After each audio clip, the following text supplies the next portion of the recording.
এখন বক্তব্য রাখবেন 24-এর গণ অভ্যুত্থানের অগ্রনায়ক, ইসলামী আন্দোলন বাংলাদেশের সংগ্রামী সিনিয়র নায়েবে আমির আলহাজ হযরত মাওলানা মুফতি সৈয়দ মোহাম্মদ ফয়জুল করিম শেখে চরমনাই।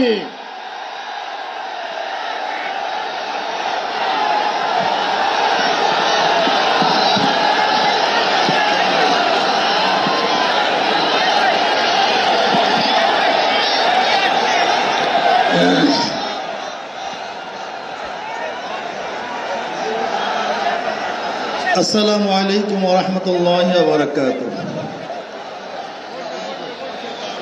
নাহমাদু ওয়া নুসাল্লি আলা রাসূলিল কারীম, আম্মা বাদ।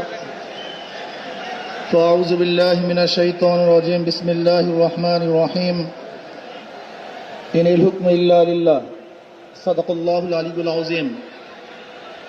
সবাই পড়ি সাল্লাল্লাহু আলাইহি ওয়াসাল্লাম।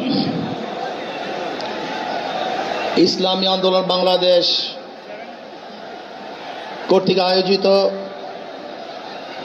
আজকে মহাসমুদ্রের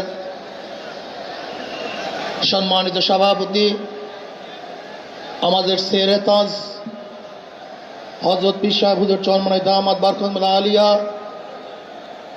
মঞ্চে উপবিষ্ট জাতির শ্রেষ্ঠ সন্তান শ্রদ্ধাভাজন ওলামায়ে কেরাম,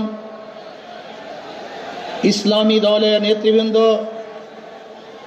অন্যান্য দলের নেতৃবৃন্দ, সামনে উপবিষ্ট ইসলাম প্রিয় দেশপ্রেমী ভাইয়েরা আমার,